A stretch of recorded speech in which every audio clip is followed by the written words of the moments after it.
si me hacen el favor de dar su consentimiento. Hoy es lunes 23 de enero de 2023 y estamos en una reunión de asesoría de tesis, tesinas, de trabajos escritos. Les pediría de favor que me pongan su icono de que están dando su consentimiento para grabar. Michelle, Nicolás, Berenice, José Manuel, que nos ayuden con esto. Muchísimas gracias. Muy bien, vamos a ser muy específicos y vamos a hacer una revisión rápida de su checklist, de su listita de requisitos, así para empezar, para que podamos ir con esta frase que me gusta mucho: una estructura no te garantiza el éxito, pero la ausencia de estructura sí te garantiza muchos, muchos, muchos errores. Entonces, a ver si Berenice o Michelle nos ayudan a poner la frase en pantalla. Por favor, es la frase en el chat de aquí de Zoom. Y te pediría, Carlos, que por favor nos compartas en la pantalla, en esta hoja de ruta de lo que vamos a hacer hoy, rápidamente revisar algunos elementos que tiene que tener un oficio y con eso em, comprobar la utilidad de las estructuras. Cuando uno carece de estructuras, pues entonces se pierde. Y esto se aplica a nuestros trabajos escritos. Entonces, siempre es muy pertinente, como lo está mostrando Carlos ahí, adelantarle, sintetizarle a nuestro interlocutor, sea jurídico o no sea jurídico, de qué se trata el asunto. Entonces aquí dice: asunto, es una invitación para que participes en el programa de inclusión de género. ¿Sí? Entonces, si tú le adelantas, aquí este punto es lo que nosotros conocemos como el rubro. Ahí se dice si es una autoridad jurídica, qué juez, qué autoridad, qué tipo de juicio, a quién va dirigido, quiénes contra quiénes o de qué se trata. ¿Es un juicio pro forma? ¿Es una acción pro forma? ¿Es un divorcio incausado? ¿Qué es? Allí también podemos poner ahí donde dice el asunto el rubro. Después tenemos así en mayúsculas, el encabezado es si tú tienes un encabezado de una empresa o en este caso yo que soy profesora de carrera, pues estoy poniendo mi referente. Luego en el título, perdón, en la cabeza de la dirección, pues ya tienes tú los datos: a quién, qué cargo ocupa, dónde está. Y luego pues un breve saludo y por medio de la presente, qué es lo que expresas, qué es lo que expones o qué solicitas. Si tú no solicitas algo concreto, tu carta es una carta común de cualquier ciudadano o ciudadana que no tiene estructura. Entonces vamos hacia el final, por favor. Muy rápidamente, aquí tenemos una agenda, tenemos unas solicitudes concretas, tenemos de qué se trata y luego pues ya viene exactamente qué pedimos, a qué invitamos, cuándo. Hay veces que en las invitaciones ni siquiera dice dónde, cuándo y cómo. Ah, te invito al evento. ¿Cuál evento? ¿Cuándo? ¿En dónde? O no tienes el auditorio o no tienes número de contacto o correo de contacto para que te puedan preguntar lo que falte. Y luego, pues ya la despedida, y luego quién eres, cómo te identificas y a quién le turnas copia en su caso. Entonces, aquí vemos que si tú careces de esta estructura, pues podríamos decir que es una forma de revelar o ejemplificar una parte sencilla del método científico. Todo tiene un qué, un por qué, un para qué, hacia dónde y cómo te contactan en caso de que haya cualquier duda. Entonces, el método científico es una forma general de referirnos a las estructuras académicas, a cómo debe de estar eh, modelado un escrito y más si es de orden jurídico. Si es de orden jurídico, pues tendremos un parrafito en el que pongamos algún fundamento legal, alguna referencia constitucional, legal, jurisprudencia, estándar o lo que sea. Muy bien, vamos a quitar de la pantalla, por favor. Y entonces le voy a pedir eh, de favor a José Manuel Ceniceros que nos ayude con algunas preguntas y con el esquema que compartimos, que ya el día de hoy deberíamos de tenerlo reflejado en algunos productos como es su índice. Si ustedes van a titularse y se van a registrar en un seminario, cada seminario tiene sus reglas, cada profesor incluso puede tener una variación.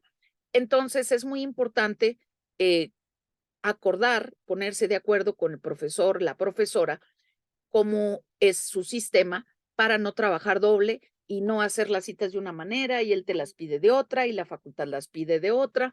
Entonces, siempre es muy importante empezar con acuerdos claves para no gastar tiempo, dinero y esfuerzo. Entonces, vamos a empezar no, el esquema, José Manuel, dame un momentito, ahorita vamos a ver tu, tu, tu, tu capitulado. Dije que allí vamos a aplicar un poquito lo que vamos a presentar en pantalla, pero José Manuel me va a hacer el favor de ayudarme para que en sus palabras podamos traducir las siguientes preguntas. La primera cuestión es que cualquier trabajo, el que sea, tiene que tener un marco de referencia y en este caso, ese marco de referencia tiene varios elementos de peso. El primero son las evidencias. El segundo son las teorías, los conceptos, las ideas. Y el otro elemento, pues en nuestro caso, juristas, es un marco jurídico e institucional. Entonces, aquí lo primero que tenemos que hacer es que los que vamos a participar en esta comunidad, en esta red, tenemos un enfoque llamado de derechos, deberes y libertades fundamentales. Si quisieras ponerlo, por favor, en el chat, Berenice o Michelle. Derechos, deberes y libertades, se escribe DD y LF. Nicolás o Carlos también pueden participar.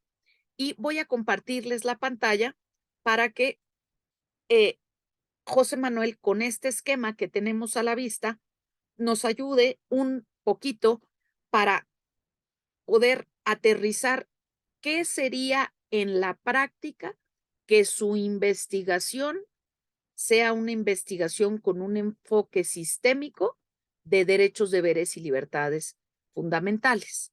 Si nosotros tenemos en nuestro capitulado que esa es una parte de nuestro marco teórico, pues tenemos que primero hacer la distinción entre el género, que todo mundo conoce de derechos humanos, y esta especie contemporánea, reciente, que se llama derechos, deberes y libertades. La primera diferencia es tan fácil como que aquí nomás hay derechos y acá tenemos derechos, deberes y libertades. Ahí está la primera gran diferencia. Esto es vago, es nada más para un lado y esto ya es por lo menos tridimensional. Ya dijimos que entre el polo de los derechos, lo que me faculta, lo que yo tengo derecho a exigir y los deberes, tenemos todos, que serían 60 grises, que son las diferentes libertades. Entonces, primero que nada, esta es la corriente histórica y este es el género específico a partir de 1945, pero particularmente de 2000 para acá, con la Carta Europea y todas las modificaciones que hemos hecho al marco jurídico mexicano. Entonces, tengamos en cuenta que el enfoque sistémico requiere que conozcamos unos 8 o 10 nombres de autores y autoras que han trabajado este enfoque sistémico, pues desde los años 25, 30, que no son en el derecho, sino que van llegando al derecho con posterioridad. Y el enfoque sistémico quiere decir esta maraña de relaciones que vemos en las líneas negras que van uniendo los puntos. Entonces, ¿qué podríamos decir, José Manuel, en tus palabras, que es que serían los nodos imprescindibles, simultáneos, estos nodos rojitos que contiene este enfoque sistémico de derechos, deberes y libertades?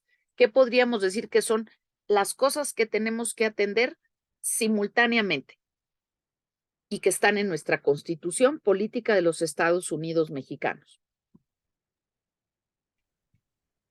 Sí, claro. Como ya me hizo el favor de empezar a adelantar este enfoque sistémico, lo que busca es intentar abarcar los derechos humanos teniendo en cuenta la complejidad con la que hoy existen, ya que, como ya había mencionado en otra de nuestras sesiones, ya no existen derechos humanos que sean absolutos. Entonces, este enfoque sistémico, al tener no solo los derechos, sino también deberes y libertades, nos permite analizar de una manera más compleja cómo existen en la realidad. Y algunos de los puntos importantes que están en este esquema dentro de los puntos rojos son, por ejemplo, la no discriminación, la no violencia, el contexto en el que existen los derechos económicos, sociales y culturales, ah, también los derechos personalísimos, que son otros de los derechos humanos que están integrados en este enfoque sistémico.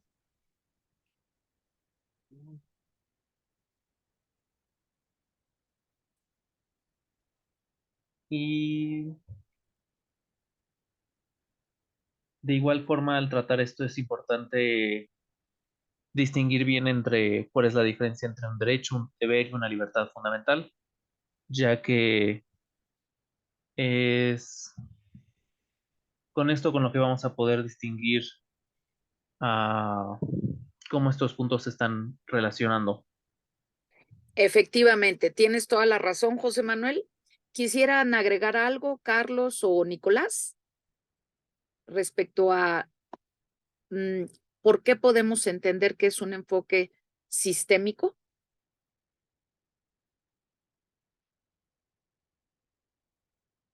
Yo creo que nos escucha. Aquí la cuestión es que cuando nosotros pensamos en una persona, la persona no te podría decir, oye, ahorita no te oigo porque estoy viéndote, o ahorita no puedo comer porque estoy respirando. Como sistema, vemos, respiramos, tenemos el gusto, tenemos el tacto, escuchamos al mismo tiempo. Bien es cierto que la concentración no puede ser total si yo estoy leyendo y a lo mejor estoy por acá distraída con la música, pero somos un sistema. Entonces, nosotros no podemos decir, es que los derechos voy a ver nada más la universalidad, ¿no? Tenemos que ver la universalidad, tenemos que ver la progresividad, tenemos que ver la interdependencia, la indivisibilidad, el aspecto pro persona, la no discriminación, la no violencia, y de todo esto tenemos que buscar la eficacia, porque si no, no estamos viendo en su integralidad estos derechos, deberes y libertades. Entonces, el enfoque sistémico quiere decir todo esto es simultáneo y lo tenemos que tener en un checklist para tenerlo en cuenta. No es que nomás veo la universalidad o nada más veo pro persona, no. El enfoque sistémico es cómo vamos a atender todos estos principios de actuación en lo que sea que veamos, en la Guardia Nacional, en el establecimiento de facultades de una autoridad que regula la soberanía digital, en un caso, en eh, los modelos educativos, en un análisis del modelo ambiental de sustentabilidad.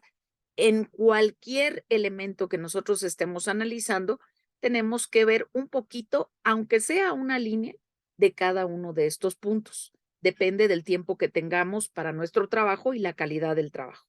Entonces, enfoque sistémico implica todo este campo complejo de relaciones en distintas escalas. No quiere decir que yo tengo que saber todo de todo. La complejidad es saber todo de algo bien preciso.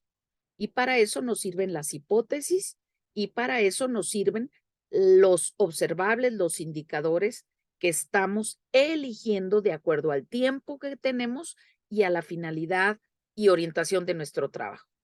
¿Alguien quisiera hacer alguna aportación o alguna acotación respecto al enfoque sistémico? ¿Alguna duda?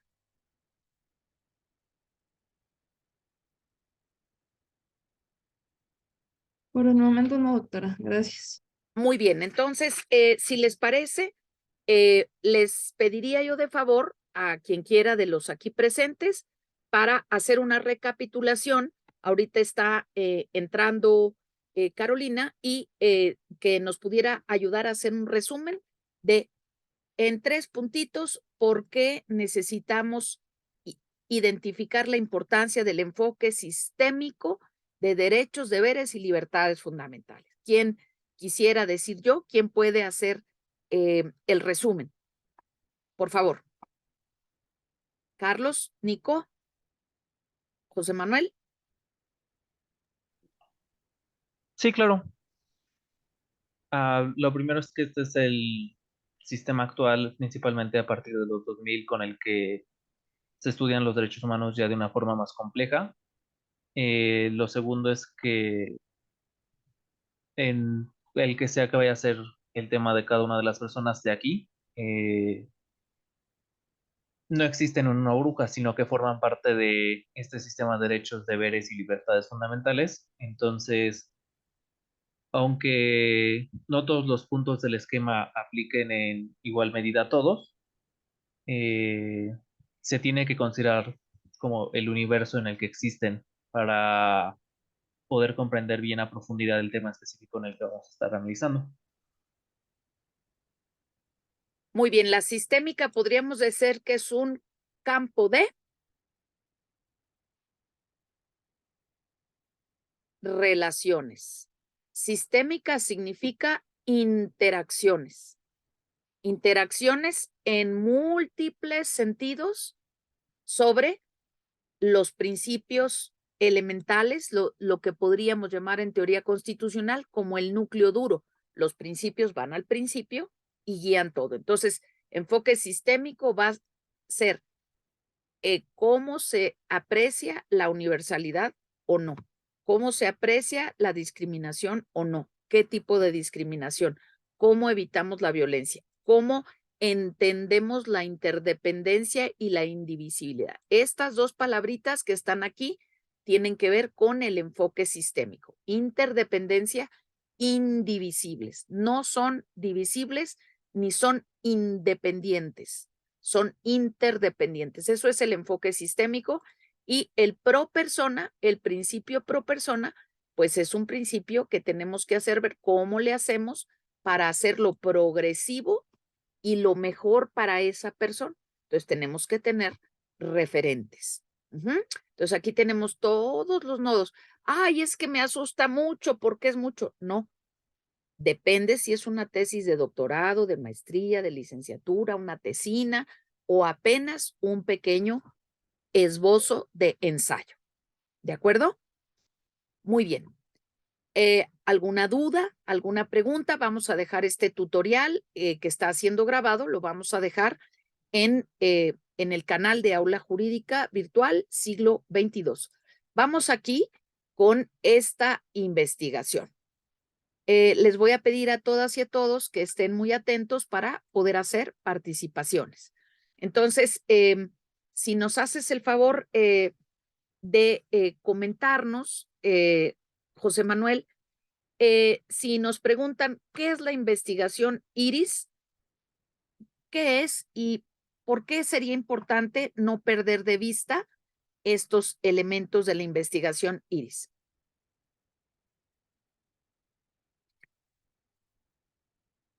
Se le fue la señal a José Manuel. La investigación IRIS es una Ya me forma, volvió. sí, ya veo Si que ya gustas. estás aquí, es una forma de presentar un canal concreto para aplicar el método científico. Y ahora vamos a ver cómo y por qué. Entonces, si tuviéramos que responder a la pregunta, ¿qué significa esto de la investigación IRIS y por qué nos sirve? ¿Por qué nos es de mucha utilidad? ¿Cuáles son los elementos y por qué es de utilidad, José Manuel, en tus palabras? Sí, claro. Pues básicamente este esquema es el que nos va a facilitar el saber cómo vamos a estructurar nuestra tesis. Entonces, como se puede ver aquí hay 4 triángulos, los cuales juntos van a ayudar a mostrarnos el camino en cómo lo vamos a hacer. Entonces, el primero son los hechos o la introducción, planteamiento del problema, pero aquí lo importante es que en esta primera parte tenemos que tener la evidencia, o sea, las cuestiones sobre la vida real relacionadas al tema que vamos a analizar. Entonces pueden ser cosas como estadísticas, notas y cuestiones que muestren el estado real de las cosas. Lo siguiente que vamos a necesitar es el triángulo de razones y escalas éticas o valores.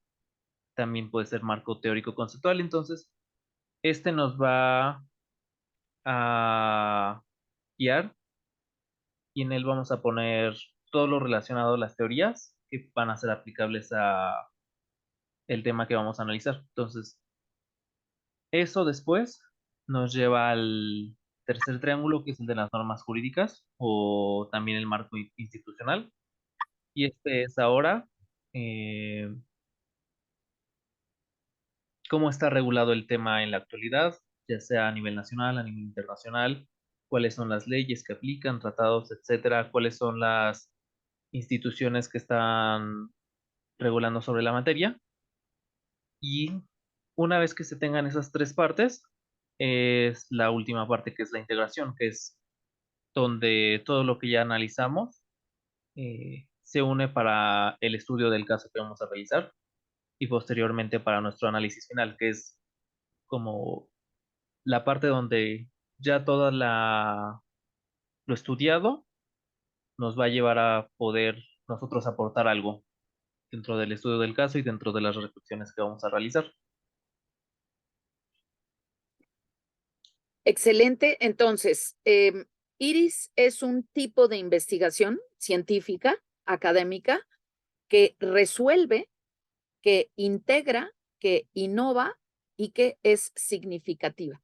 El IRIS es una herramienta maravillosa que nos ayuda a ver mejor, a ver con claridad, y entonces lo que queremos es una investigación que nos permita avanzar cognitivamente, pero no en suposiciones, sino en cómo generamos sistemas de significado y de sentido. Y esto es justamente este triángulo interno en donde no quedan volando como papalotes las nociones, luego por acá las normas, por acá un que otro dato. No, aquí no hay partes aisladas. Entonces, aquí tenemos que tener en cuenta que la ANUYES, que es una de las máximas organizaciones en México, Asociación Nacional de Universidades e Instituciones de Educación Superior, ANUYES, nos dice qué característica tiene que tener un trabajo de preparatoria, de licenciatura, de maestría, de especialidad, de doctorado, y nos dice que en la licenciatura el objetivo es que la persona describa con precisión, con detalle, que sepa elaborar una hipótesis y que todo ello tenga una coherencia interna. Y entonces tenemos muchas tesis que son palabras, palabras, antecedentes históricos y nunca llegan a aterrizar en nada. Ese es un defecto, es un problema, que las tesis no se integran con la realidad de los problemas que afectan a nuestra sociedad. Entonces, es muy importante esta parte descriptiva, que aprendamos a describir. Por eso empezamos con el documento de un oficio que mandamos a una autoridad, a otra persona, particularmente una autoridad, para saber que no se trata de poner hechos aislados, ni normas aisladas, ni razones o conceptos aislados, sino que los aplicamos, los vinculamos en este sistema de un caso mejor, real, que haya sucedido, que a otro que pudiera también ser a lo mejor hipotético. Ahorita no sabemos qué pasa si se roban los satélites espaciales, porque no había satélites, pero entonces creo que es algo que puede suceder, no ha sucedido, pero puede suceder, también se vale, pero tendríamos que tener antecedentes previos, también para poder ir diciendo en qué sustentamos esa hipótesis o eso que nos imaginamos. Decir que algo nos sirve significa que tenemos que describir qué es lo que nos sirve y por qué nos sirve y qué se ha hecho para que sirva. Entonces, hasta allí, no sé si alguien quisiera hacer el favor de, estamos grabando este tutorial y entonces hablar algún aporte respecto a la utilidad o respecto a algunos problemas que ustedes han visto que se enfrenta con los trabajos escritos. No sé si quisiera alguien hacer algún comentario.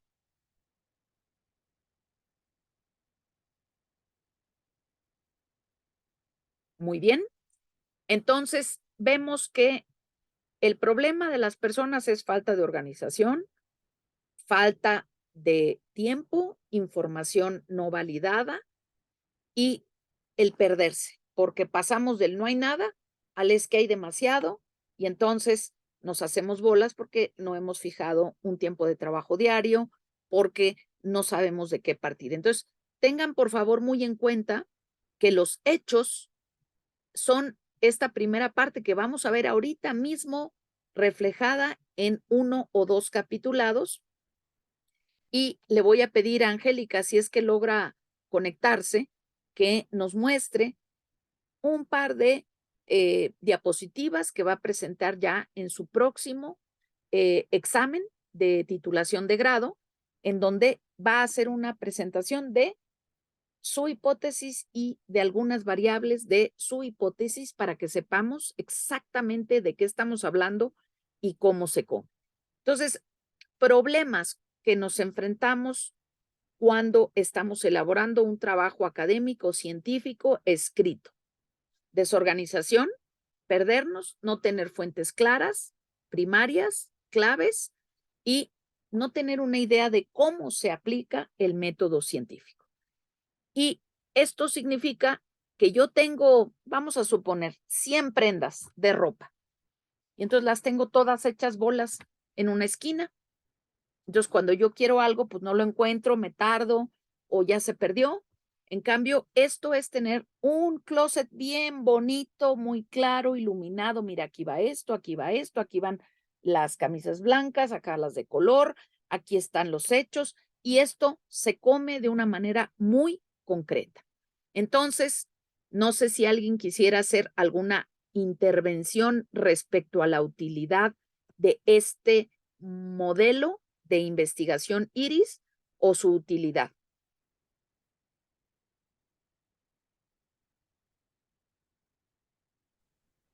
Muy bien. Me, Sí, sí, José Manuel, te ah, escuchamos.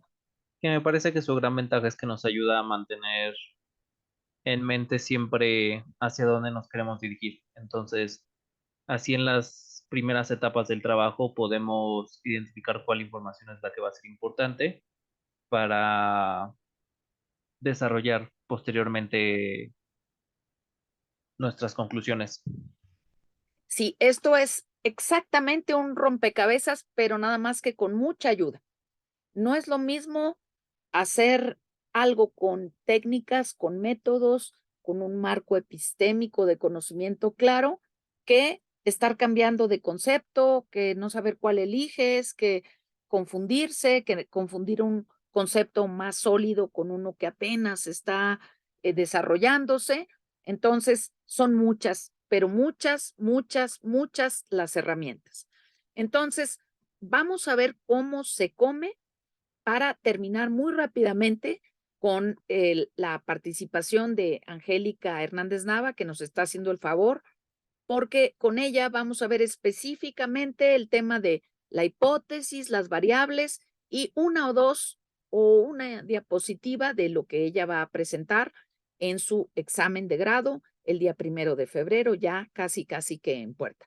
José Manuel, ahora sí, ¿podrías hacernos el favor de compartir tu capitulado? Si fueras tan amable, el capitulado de, en este caso es una tesis de licenciatura, pero este mismo capitulado, la estructura, es muy útil hasta para un ensayo. Entonces, con adecuaciones, con la adecuación que nosotros querramos hacer, pero tenemos siempre estas cuatro dimensiones de nuestro cono, de nuestra pirámide. Entonces, si se fijan, aquí está un camino claro y concreto de cómo aplicar el método científico. Y entonces, en su primer capítulo, esto puede tener más o menos justificaciones, puede tener 20 justificaciones o 2 o 1, pero lo que no puede tener es solamente una justificación personal, porque a mí me gusta. No, eso lo ponemos en el surgimiento de la idea. Me surgió porque el tema me interesa, por esto y esto, porque aquí trabajé, por esta conferencia, por este evento, por esta situación en mi colonia, en mi comunidad o por lo que sea. El surgimiento de la idea tiene que ser algo muy cómodo para que te sueltes y no te cueste trabajo escribir. Justificaciones, tiene que haber, pues, por lo menos tiene que haber una justificación económica o social, porque la justificación es exactamente un termómetro que yo voy a meter en tu cabecita para saber cuánto sabes del problema real, comprobado. De manera que aquí van estadísticas, datos. Si yo quiero hablar de los niños de la calle, porque pobrecitos, pues está bien, pero yo necesito saber cuántos niños de la calle hay, cuánto cuesta que estén allí, cuántos problemas de salud tienen, qué otros problemas de violencia ocupan, qué relación hay con el crimen organizado. Y entonces aquí ya tengo 5, 6, 7, 8 justificaciones. Eso quiere decir que yo no nada más estoy porque creencias o porque ay, qué bonito o qué triste, sino porque es un problema que está en índices, en indicadores, en informes, en estadísticas.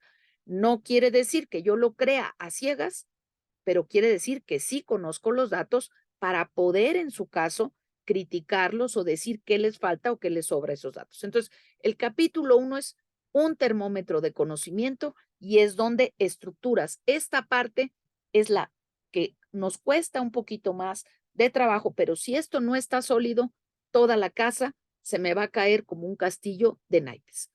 Luego subimos, por favor, un poquito el documento. Aquí ya tenemos la parte de las teorías y los conceptos básicos. Ajá, aquí metemos luego este enfoque sistémico, que son los derechos, deberes, para que vean que estamos actualizados en el modelo más integral y vanguardista. Unas palabritas de la investigación IRIS, por qué es útil, qué partes tiene.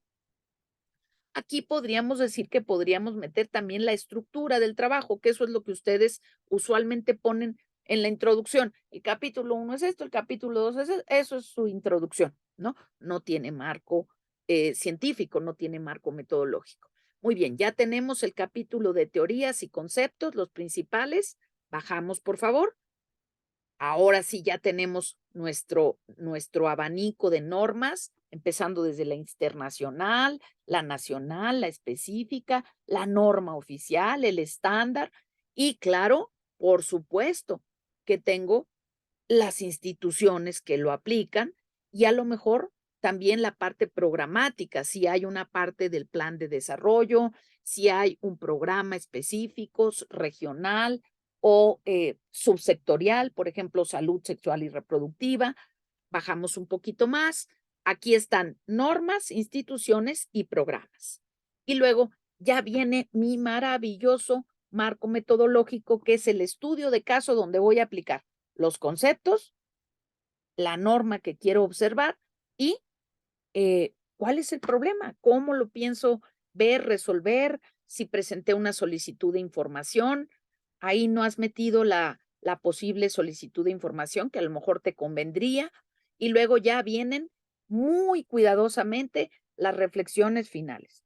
¿Qué hacen ustedes? Le ponen conclusión, como si fuera una piedra, y resumen el resumen del resumen. No, aquí ya tenemos los apartados que les sugerimos para reflexiones finales. Tienes la confirmación de tu hipótesis o no. ¿La confirmaste, no la confirmaste, le faltó, le sobró? ¿Qué distancia existe entre la norma que estás analizando y su aplicación? La aplicación real en el caso que estudiaste. ¿Cuál es tu aporte respecto al caso estudiado si presentaste algo de la solicitud de información? ¿Qué hallazgos? Luego, ¿qué recomiendas? Y recomiendas en cuanto al proceso. Es que no presenté a tiempo o me tardaron mucho o sucedió esto o no encontré tal cosa. Y las propuestas pues ya son de contenido. Las recomendaciones son metodológicas y las propuestas ya son, digamos, qué reformar, qué hacer, qué agregar, por qué hacerlo y qué es lo que estamos proponiendo como solución de los problemitas específicos en torno al caso que analizamos integralmente. Entonces, no tenemos que saber 100 teorías, pero sí tenemos que saber todo de nuestro caso. ¿Qué es todo? Los conceptos, los hechos, las estadísticas, las normas, los programas y, por supuesto, las soluciones. Todo de nuestro caso, porque ahí es donde estamos integrando el conocimiento. Y luego la parte que va de cajón en el sistema que nosotros utilizamos aquí en Aula Jurídica y en el Seminario Constructivista, estas obras de consulta que luego las ven y se asustan. Ay, es que es mucho. Bueno, tú puedes tener una de cada una o puedes tener 100 de cada una, depende del tipo de trabajo que estés realizando. Lo que no se vale es tener puros libros. Libros quiere decir obras monográficas, clásicas. Un trabajo se distingue por su hemerografía, porque los artículos están cambiando, renovándose constantemente y también son más especializados. Un artículo, una revista puede salir cada 2 meses, cada 6 meses, cada semana, cada quincena. Proceso no es una revista científica. El mundo del abogado no es una revista científica. Hay que consultar qué revistas hay en el instituto, en las universidades prestigiadas y diccionarios especializados. Esta pluralidad de fuentes es lo que hace que tu trabajo tenga una gran calidad. Entonces, con esto vemos específicamente cómo se refleja las bases de la investigación IRIS, sea en 5 páginas para un mini ensayo, sea en 25, 35, 50 páginas para un ensayo más en forma, sean 100, 200 páginas de una tesis de grado o sean ya una tesis de especialidad, de maestría o de doctorado, que pueden ser mínimo entre 300 y 500 páginas, lo normal. Ahora, en horas hombre, en horas mujer, una tesis de doctorado requiere 3,000 horas. Una tesis medianamente decente de licenciatura, pues entre las 800 y las 1,000 horas, ahora nos vas a decir tu experiencia, y el asunto es que un ensayito que nada más es para ratificar que has tenido muy buen promedio, pues un ensayito no te puede llevar menos de 50 horas. No es posible a menos que sea un tema que ya tienes muy trabajado, que has estado trabajando en él 6 meses, 1 año o más, que tú digas, no, pues aquí yo nada más voy a dar testimonio de lo que he hecho, cómo lo he hecho, y pues esto tienes que valorarlo en tiempo. Por eso 2 horas diarias de trabajo son apenas, sí, lo mínimo, y sobre todo si solo tienes un mes, mes y medio para elaborar un trabajo. Dejamos de compartir y antes de darle la palabra a Angélica, estamos a 5 minutos de cerrar. Yo preguntaría muy rápidamente, si alguien tiene alguna duda específica, alguna pregunta, algo que tengan alguna curiosidad muy puntual o algo que hayan visto complicado, difícil, que lo podamos compartir para resolverlo, sino para darle la palabra a Angélica y que nos pueda decir muy rápidamente, a ver si quiere compartir en pantalla su diapositiva de su hipótesis para que identifiquemos de qué estamos hablando. ¿Alguien tiene alguna duda, alguna participación? Carolina, José Manuel, Berenice, Carlos, Nicolás, Michelle.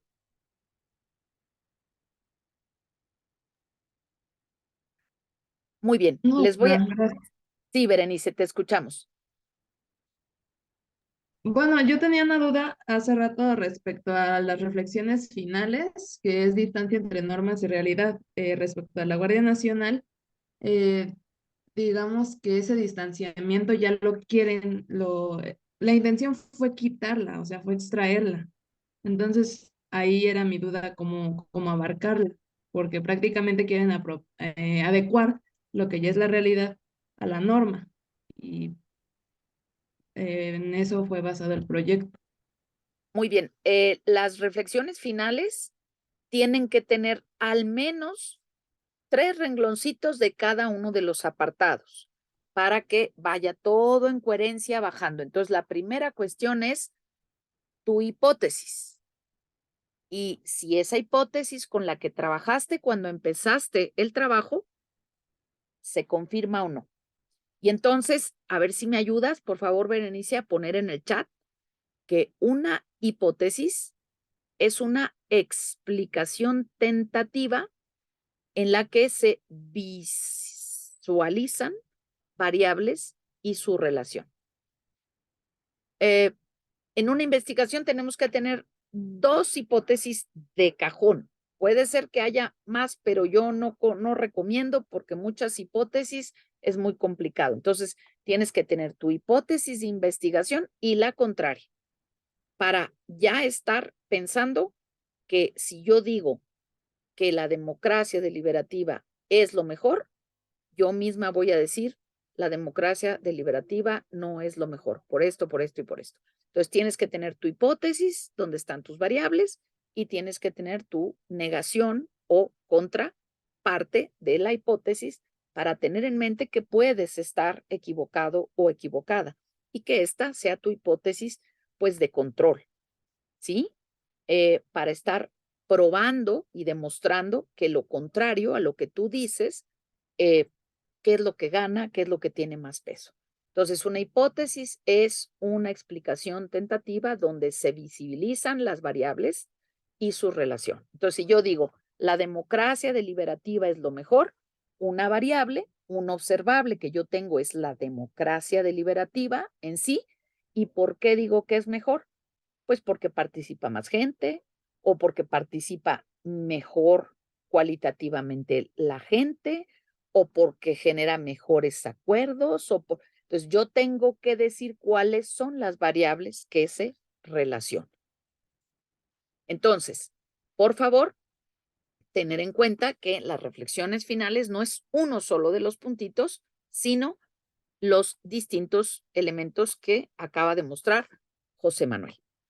Gracias. De momento, le dejamos ahí. No sé si hay alguna otra comentario o duda, perdón.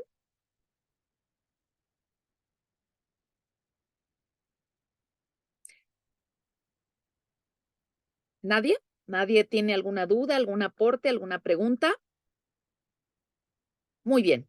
Entonces, dejamos la parte de las preguntas o las tutorías específicas para poder cerrar la grabación.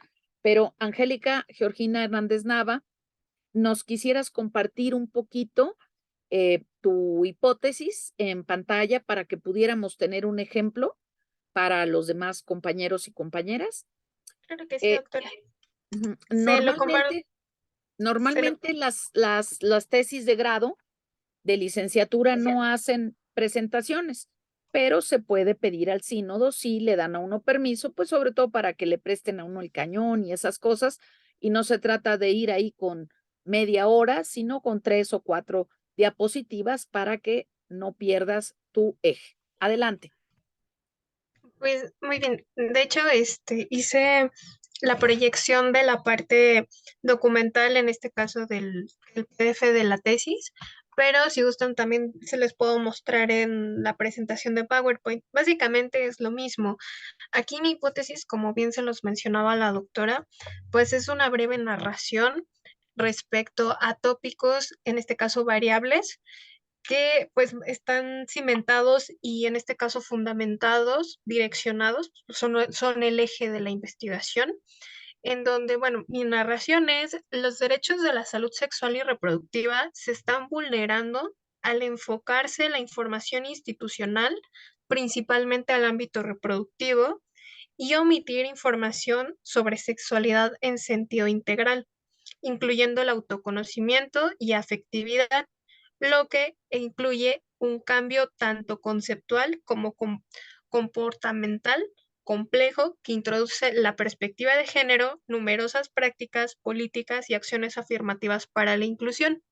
Aquí, bueno, mi tesis cabe mencionar que se llama Derechos sexuales, reproductivos y afectividad, el caso de algunas prácticas sexuales alternativas. Entonces, si se dan cuenta, realmente en la hipótesis tenemos de entrada las tres variables pues más importantes: derechos de la salud sexual, derechos de la salud reproductiva, afectividad, que bueno, acá los tenemos, y bueno, en este caso, prácticas sexuales alternativas, pues están inmersas dentro de las numerosas prácticas. Entonces, esto es un punto importante a resaltar porque, bueno, estamos dándole el peso que tiene a cada variable desde el título y dándole una explicación dentro de la misma hipótesis. Ahora, como lo mencionaba la doctora, tenemos aquí el planteamiento en el que básicamente hay bueno, mi afirmación es que hay una vulneración de estos derechos por al omisión. en este caso, ajá, exactamente, por omisión. Y Márcale entonces, con negritas, por favor, Angie, márcale omitir en negritas, nada, en negritas sí, y en amarillo para que puedan ir viendo claramente lo que es una variable en una hipótesis. En ujú, este caso se vulnera porque se omite. Ajá. También entonces ponemos sexual, ponemos en verde, reproductiva en verde, para que sean, bueno, sí, exacto, diferente reproductiva, reproductiva y sexual en verde, ujú, autoconocimiento y afectividad. Entonces aquí dice, se confunde sexual con reproductivo y se omite el autoconocimiento y la afectividad. Entonces ella va a estar buscando si efectivamente en las políticas, en los planes, en los programas, se omite o está presente esta distinción de la norma jurídica entre sexuales y reproductivos. Entonces ella analiza contenidos de libros de texto, que dicen, que no dicen. Ella analiza acciones afirmativas, políticas, que dicen y que no dicen, para ver si confirma que esto se revuelve o que se omite autoconocimiento y afectividad. A lo mejor están mencionados con otros nombres o palabras, pero finalmente eso es lo que ella está buscando. Estas son sus variables. ¿Están presentes o no están presentes? Y para eso ella tuvo que dar un concepto de sexualidad y de reproductividad para saber si son lo mismo o no. Entonces, todo esto, para empezar, tienen ustedes que distinguir entre lo que es un supuesto y lo que es una hipótesis. En la hipótesis hay variables, en los supuestos no hay nada que medir, son solo propiedades cualitativas. En el supuesto no hay variables, en la hipótesis sí hay variables. Si yo digo que el cambio demográfico está aumentando la migración y eso no está en la norma, yo tengo que demostrar primero el cambio demográfico. Tengo que demostrar el cambio en la migración. Y entonces tengo que ver si ese cambio en la migración y en la demografía se reflejan en algunas normas que estén considerando que puede haber migraciones por salud, que puede haber migraciones forzadas, por ambiente, que puede. Entonces, esto que estamos viendo es una explicación tentativa. ¿Por qué se están violando o vulnerando los derechos sexuales y reproductivos? En la información institucional. Y ella va a precisar con posterioridad a qué información institucional se refiere, porque decir información institucional, pues es como no decir nada. Entonces aquí ella va a decir, yo elegí como institución a la CONAP, elegí al Centro de Equidad de Género, porque información institucional puede ser una tesis de 5 doctorados y no le da la vida para analizar toda la información institucional que además se está generando día con día. Entonces, por eso tenemos que recortar muy bien para decir, solo tengo un mes, solo tengo 3 meses, solo tengo 6 meses, solo tengo un año, entonces recorto.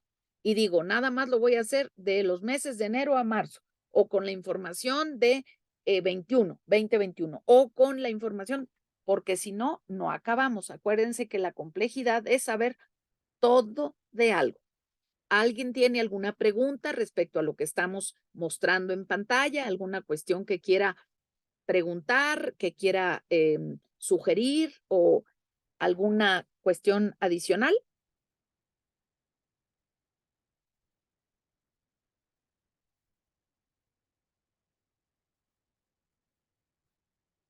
Muy bien. Entonces, Angie, si quieres dejar de compartir pantalla, yo te agradecería que pudieras hacer el ajustito en tu presentación que va para el examen de grado, nada más poner entre paréntesis en qué instituciones específicas buscaste, así como probadita, ajá, y así como lo acabamos de señalar ahorita, con verde y con amarillo, poner claramente las variables y la orientación de la hipótesis para que sea más claro. Que la hipótesis podría estar más o menos desarrollada, más o menos clara, eso sería otra discusión. Aquí estamos en un momento de análisis y con esto yo les pediría, por favor, si alguien quiere recapitular o quiere hacer alguna retroalimentación o decir, parafrasear en sus palabras algo de la importancia de la investigación IRIS, de la aplicación del método, de los métodos científicos, cualitativos o cuantitativos, o específicamente de su aterrizaje en lo que es el capitulado. Muchos seminarios le llaman protocolo, no nos confundamos. El capitulado, el índice de tu trabajo es uno, tu hoja de ruta, y tu protocolo es ya el desarrollo de ese índice en alguna medida. Los seminarios a veces nada más piden parte del capítulo 1, que es el planteamiento del problema y las fuentes. Y además, pues los trámites académicos, tu certificado, tu constancia de créditos, y esto es lo que están pidiendo. Entonces, este es el protocolo y este es el capitulado. ¿Alguien quisiera parafrasear o retroalimentar o decir algún resumen de lo que acabamos de ver para cerrar?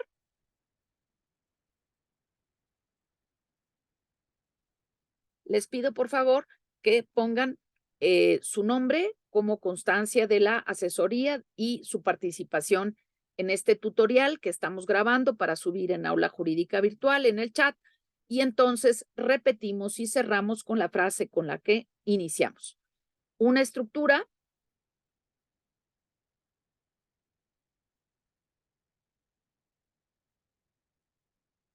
no te garantiza el éxito, pero la ausencia de estructura sí te garantiza numerosos fracasos, errores, desviaciones, pérdida de tiempo. Es mejor tener el closet lo más ordenado posible para poder ahorrar tiempo, dinero y esfuerzo y dirigirlo hacia lo importante.